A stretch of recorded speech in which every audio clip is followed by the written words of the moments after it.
Hello everyone, welcome back to my channel. आज हम ranking test के ही कुछ और क्वेश्चन सॉल्व करेंगे। तो उससे पहले इसके जो फॉर्मूले हैं वो रिवाइज कर लेते हैं। अगर कभी जो लाइन या किसी क्लास में जो टोटल व्यक्तियों की संख्या निकालनी है, उसका फॉर्मूला होता है उसकी लेफ्ट से पोजीशन और राइट से पोजीशन। अब यहाँ पर लेफ्ट और राइट से एक ही व्यक्ति की पोजीशन पता होनी चाहिए, ये नहीं कि राम की बाएं से और श्याम की दाएं से, तो तब ये फॉर्मूला अप्लाई नहीं होगा। राम की बाएं से और राम की ही दाएं से दोनों सेम एक ही व्यक्ति की दोनों तरफ से पोजीशन पता हो। और -1, अब इसमें -1 इसलिए कर रहे हैं जैसे राम की बाएं से है 5वीं और दाएं से 5वीं, तो राम को हमने 2 बार गिन लिया, इसीलिए इसमें एक नंबर माइनस किया जाता है। अब दूसरा है टोटल निकालने के लिए, अगर किसी व्यक्ति की टॉप से और बॉटम से उसकी जो पोजीशन है वो दी है -1, तो अगर किसी व्यक्ति का लेफ्ट लिखा हो या फिर टॉप लिखा हो तो एक ही बात है। तो इस फॉर्मूले को हम इसी से भी याद कर सकते हैं, बस यहाँ पर लेफ्ट राइट को कर लेंगे टॉप बॉटम। तो अगर किसी व्यक्ति की लेफ्ट से पोजीशन निकालनी है, मतलब उसकी बाएं से पोजीशन निकालनी है, तो मतलब कि उसकी जो दूसरी राइट साइड से पोजीशन दी होगी, तो टोटल माइनस राइट साइड की जो उसकी पोजीशन है +1। अब अगर किसी की राइट साइड से पोजीशन निकालनी है, टोटल माइनस लेफ्ट +1, तो मतलब जो निकालना है उसका दूसरे साइड से पोजीशन दिया रहेगा। अब अगर किसी की टॉप से पोजीशन निकालनी है, तो टोटल माइनस उसकी जो बॉटम से पोजीशन है +1, और अगर किसी की बॉटम से क्या पोजीशन है वो निकालनी है, तो टोटल माइनस उसकी जो टॉप से पोजीशन है +1। तो ये कुछ फॉर्मूले हैं, इनसे क्वेश्चन को सॉल्व करने में आसानी रहेगी। अब क्वेश्चन सॉल्व कर लेते हैं। पहला क्वेश्चन है, छात्रों की एक कतार में विनोद दाएं से 9वें स्थान पर है तथा रमन बाएं से 5वें स्थान पर। विनोद है दाएं से 9वें स्थान पर और रमन है बाएं से 5वें स्थान पर। रमन बाएं से 5वें स्थान पर है। तो कतार में कुल कितने छात्र हैं? अब जो टोटल निकालने का फॉर्मूला होता है वो होता है किसी व्यक्ति की लेफ्ट से पोजीशन और उसकी राइट से पोजीशन -1। अब यहाँ पर ये ध्यान देना है कि ये दे रखा है विनोद का दाएं से 9वां और रमन का बाएं से 5वां, मतलब ये दोनों व्यक्ति अलग अलग हैं। रमन और विनोद दोनों की अलग अलग व्यक्ति हैं और एक की दाएं से दी है, एक की बाएं से। तो ये जो फॉर्मूला है ये इसमें अप्लाई नहीं होता है, क्योंकि जब टोटल निकालने वाला फॉर्मूला होता है जब किसी एक ही व्यक्ति की दोनों तरफ की जो पोजीशन है वो दी रहती है, तो ये फॉर्मूला अप्लाई करते हैं। तो इसमें इसके आगे और कुछ दिया ही नहीं है, कतार में कुल कितने छात्र हैं ये बताना है। तो इसका जो आंसर हो जाएगा वो हो जाएगा आंकड़े पर्याप्त नहीं, या फिर ज्ञात नहीं किया जा सकता, या इनमें से कोई नहीं। ऑप्शन में इसके अकॉर्डिंग मतलब दिया रहेगा, या दिया रहेगा आंकड़े पर्याप्त नहीं, या ज्ञात नहीं किया जा सकता, या फिर इनमें से कोई नहीं। तो जो टोटल वाला फॉर्मूला है वो तब अप्लाई करना है जब किसी एक ही व्यक्ति की दाएं से और उसी व्यक्ति की बाएं से पोजीशन दी हो। अगर विनोद की दाएं से दी है तो विनोद की ही अगर बाएं से पोजीशन दी होगी तो ये क्वेश्चन भी इंपॉर्टेंट है, क्योंकि कभी कभी इस तरह से आ सकता है। तो हम क्या करेंगे, सीधे 9 5 को ऐड करके उसमें -1 कर देंगे, तो वो गलत हो जाएगा। अगला क्वेश्चन है, 60 विद्यार्थियों की कक्षा में लड़कों की संख्या लड़कियों की संख्या की दुगनी है। श्याम का स्थान कक्षा में ऊपर से 17वां है। यदि श्याम से पहले 9 लड़कियां हैं तो श्याम के बाद कितनी लड़कियां होंगी? अब यहाँ पर लड़के और लड़कियों की संख्या दी नहीं गई है, बट टोटल कितने स्टूडेंट हैं वो दे रखे हैं। तो टोटल जो बच्चे हैं वो हैं 60। अब यहाँ पे लड़के लड़कियों की जो संख्या है वो तो नहीं दी है, बट लिखा है कि लड़कों की जो संख्या है लड़कियों की संख्या की दुगनी है। तो माना गर्ल्स हैं X और बॉयज गर्ल्स से दुगने हैं, मतलब कि 2x। तो अब इससे निकाल लेते हैं कि लड़के और लड़कियों की संख्या कितनी होगी।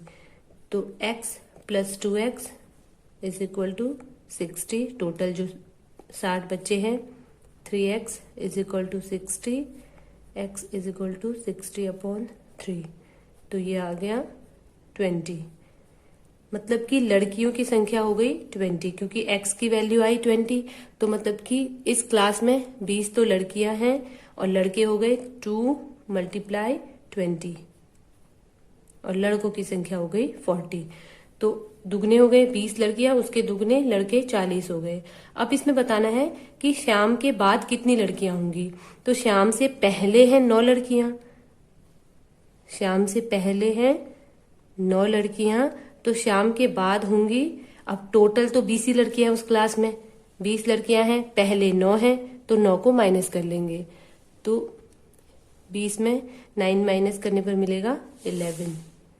तो मतलब कि श्याम के बाद 11 लड़कियां होंगी, तो इसका आंसर हो जाएगा 11। अगला क्वेश्चन है, विद्यार्थियों की एक कतार में ऋतु बाएं से 11वें तथा दाएं से 19वें स्थान पर है। तो ऋतु की पोजीशन दे रखी है, बाएं से है 11वें स्थान पर और दाएं से है 19वें स्थान पर। यदि मीनू उसी कतार में दाएं से 13वें स्थान पर है। अब मीनू की भी दे रखी है, मीनू की दाएं से पोजीशन है 13th, तो इस कतार में मीनू का बाएं से स्थान, अब मीनू का बाएं से स्थान बताना है। तो अब इसमें टोटल तो कितने बच्चे हैं उस लाइन में ये नहीं दे रखा है, तो सबसे पहले टोटल निकालना पड़ेगा, क्योंकि जब ये वाला फॉर्मूला हम लगाएंगे कि मीनू का बाएं से स्थान, तो टोटल माइनस उसकी जो राइट से पोजीशन है +1, इसके लिए हमें टोटल की जरूरत पड़ेगी। तो टोटल निकालेंगे ऋतु वाले फॉर्मूले से, क्योंकि ऋतु का बाएं से भी और दाएं से भी दोनों तरफ से पोजीशन दे रखी है। तो टोटल हो जाएगा ऋतु की लेफ्ट से पोजीशन प्लस उसकी राइट से पोजीशन -1, 11 + 19 -1, तो ये आ गया 11 + 18, तो ये आ गया 9 और 2 29। तो टोटल 29 बच्चे उस लाइन में हैं। अब इस फॉर्मूले में उसको रखेंगे, तो टोटल हो गए 29, मीनू की दाएं से पोजीशन हो गई 13 + 1, तो ये आ गया 29 - 12, तो 9 में 2 7 और 1, 17वां स्थान हो गया। तो मीनू का बाएं से 17वां स्थान हो गया। तो इस तरह इसको करना है, पहले टोटल निकालना है, और जब टोटल निकालते हैं तो किसी एक ही व्यक्ति की बाएं और दाएं से पोजीशन पता होनी चाहिए, उससे आ गया टोटल। अब उससे हमने फिर मीनू की बाएं से क्या पोजीशन होगी वो निकाल ली। अगला क्वेश्चन है, 39 विद्यार्थियों की एक कक्षा में करण राहुल से 7 रैंक आगे है। तो इसमें टोटल बच्चे दे रखे हैं एक क्लास में 39, उसमें करण राहुल से 7 रैंक आगे है। यदि राहुल का रैंक अंत से 17वां है, तो राहुल का रैंक है, राहुल का अंत से रैंक 17वां है, और करण राहुल से 7 रैंक आगे है, तो करण का अंत से रैंक हो जाएगा 17 + 7, ये हो गया 24। अब ये अंत से है, मतलब इधर से है। अगर यहाँ पर 17 पोजीशन पे राहुल है लास्ट से, या दाएं से लिख सकते हैं इसको, या हम बॉटम से भी लिख सकते हैं, तो उसके 7 रैंक और आगे करण है, तो करण होगा 24th पोजीशन पे। अब इसमें बताना है कि करण का प्रारंभ से कौन सा रैंक है। अब हमें इसमें टोटल भी मिल गया और करण का अंत से रैंक भी मिल गया, तो अब इसमें करण का प्रारंभ से रैंक निकाल लेंगे। उसका फॉर्मूला होता है टोटल माइनस उसका लास्ट से जो रैंक है +1। तो टोटल है 39, एक क्लास में टोटल 39 बच्चे हैं, लास्ट से करण का रैंक है 24 + 1, तो ये आ गया 39 - 23, 6 और 1, 16वां। तो करण का प्रारंभ से रैंक हो गया 16वां। अगला क्वेश्चन है, 16 लड़कों की एक कतार में जब प्रकाश बाईं ओर 2 स्थान आगे बढ़ता है तो बाएं छोर से 7वें स्थान पर हो जाता है। तो टोटल बॉयज दे रखे हैं, एक पंक्ति में टोटल बॉयज हैं 16। अब जब प्रकाश बाईं ओर 2 स्थान आगे बढ़ता है, एक लाइन है उसमें प्रकाश मान लीजिए इस पोजीशन पे है, तो बाईं ओर मतलब इधर को 2 स्थान आगे बढ़ रहा है, 1 और 2। अब इस पोजीशन पे आ गया है, तो जब वो बाईं ओर आगे बढ़ रहा है तो बाएं छोर से 7वें, अब बायां छोर हो गया इधर से, जब बाईं ओर कहेंगे तो इधर को और बाएं छोर से कहेंगे तो इधर को, तो वो बाईं ओर से है 7वें स्थान पर आ गया। अब वो यहां पर आ गया है, तो बताएं कि दाएं छोर से उसका क्या स्थान था। अब यहां पर ध्यान देने वाली बात यह है कि क्वेश्चन में पूछा है कि क्या था, मतलब कि पहले वो 9th पोजीशन पे था बाईं ओर से, तो अब उसकी दाईं ओर से पहले क्या पोजीशन थी वो बतानी है। तो इसके लिए जब किसी की दाएं छोर से पोजीशन बतानी हो तो टोटल माइनस उसकी लेफ्ट से क्या पोजीशन है +1, टोटल है 16 माइनस, अब लेफ्ट से 2 पोजीशन है उसकी, एक तो उसकी पहले की पोजीशन है 9, अब एक प्रेजेंट पोजीशन है 7, बट हमने यहाँ पर लेनी है पहले वाली, क्योंकि यहाँ पर क्वेश्चन में पूछा है क्या था। अगर यहाँ पर पूछा जाता कि दाएं छोर से उसकी क्या क्या स्थान है, तो हम लेते 7 लेफ्ट की जगह, बट क्या था लिया है तो हम यहाँ पर लेंगे 9, तो यहाँ पर आ गया 9 + 1, 16 - 8, तो ये आ गया 8।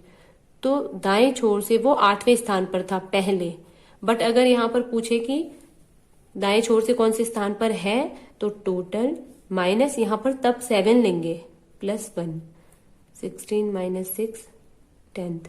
अब जो है वो 10th पोजीशन पे आ गया। जब वो 7th पोजीशन पे लेफ्ट से आया तो राइट पोजीशन पे 10th पे आ गया, बट जब वो 9th पोजीशन पे था पहले, तो वो 8th पोजीशन पे राइट से आ जाएगा। इस तरह से इस क्वेश्चन को करना है। अगला क्वेश्चन है, किसी पंक्ति में 47 लड़के लड़कियां एकांतर क्रम में खड़े हैं। यदि पंक्ति के प्रारंभ में लड़का है तो लड़कियों की संख्या क्या होगी। एकांतर क्रम मीन्स कि ऑल्टरनेट, मतलब कि पहले एक लड़की खड़ी है तो फिर लड़का, फिर लड़की, फिर लड़का, इस तरह से खड़े हैं और है 47। ये जो नंबर दिया है ये बहुत मैटर करता है। अब यहाँ पर दिया है ये ऑड नंबर, तो अगर इसके बदले यहाँ पर इवन होता, मान लीजिए यहाँ पर होता 42, तो क्या करना है, जब भी कोई इवन नंबर दिया है उसका हाफ कर लेते हैं, तो ये आ गया 2 1 21, मतलब कि उस लाइन में 21 लड़के हैं और 21 लड़कियां हैं। ये वाला तो सिंपल है, बट जब अगर ऑड नंबर दिया है तो उसके लिए अलग तरह का रूल होता है। तो जब भी ऑड नंबर दिया हो तो उसमें एक नंबर घटा लेते हैं। 47 में एक घटाया, आ गया 46, इसका हाफ किया तो ये हो गया 23। मतलब कि जो लड़के हैं बॉयज हैं और जो गर्ल्स हैं दोनों की संख्या है 23 और 23। बट आगे की जो लाइन है, यदि पंक्ति के प्रारंभ में लड़का है, तो जो ये प्रारंभ में बैठा होता है उस वाले में एक जोड़ लेते हैं। तो लड़के बैठे हैं, प्रारंभ में लड़का है, बॉयज वाले में एक जोड़ लेंगे, तो ये हो गया 24। और लड़कियों की संख्या बतानी है, तो आंसर आ गया 23। अब अगर पूछ ले लड़कों की संख्या तो 24, लड़कियों की संख्या 23। अगर यहाँ पर क्वेश्चन में आ जाए पंक्ति के प्रारंभ में लड़की बैठी है, तो गर्ल्स वाले में एक नंबर जोड़ देंगे, तब लड़कियों की संख्या हो जाएगी 24 और बॉयज की संख्या हो जाएगी 23। एक काउंटर से टिकट खरीद रहे 13 व्यक्तियों की कतार में यदि काउंटर से प्रत्येक दूसरा व्यक्ति कोई स्त्री है, प्रत्येक दूसरा व्यक्ति मतलब कि जैसे पहले एक स्त्री है, फिर पुरुष, फिर स्त्री, मतलब कि ऑल्टरनेट जो क्रम में होगा। इससे पहले वाला क्वेश्चन भी इसी टाइप का था, ये उसी का दूसरा क्वेश्चन है। तथा कतार के प्रारंभ और अंत में भी स्त्रियां ही हो, मतलब स्टार्टिंग में अगर औरत है तो लास्ट में भी कोई औरत ही होगी। तो इस कतार में कुल कितने पुरुष हैं, तो यहाँ पर दे रखा है 13। तो वैसे क्वेश्चन में ज्यादातर ऑड वाला ही दिया रहेगा, क्योंकि इवन वाला तो सिंपल है, उसका हाफ कर दो तो उतने ही पुरुष और उतनी ही स्त्रियां। बट जब अगर ऑड नंबर दिया होगा तो क्वेश्चन में चेंज आ जाता है। तो 13 में एक नंबर कम करेंगे, 12/2, इसका आधा 6। तो स्त्री एंड पुरुष, तो 6 तो औरतें हो गई और 6 पुरुष। अब अगला जब क्वेश्चन में पढ़ेंगे कि कतार के प्रारंभ और अंत में स्त्रियां हैं, तो जब भी किसी का जो स्टार्टिंग में जो भी होता है उस वाले में 1 ऐड कर लेते हैं। तो ये आ गया 7 स्त्रियां हो गई और 6 पुरुष। अब क्वेश्चन में पूछा है कि कतार में कुल कितने पुरुष हैं, तो आंसर हो गया 6। अब इस क्वेश्चन को इस तरह भी कर सकते हैं, 13 है तो 1 2 3 4 5 6 7 8 9 10 11 12 13।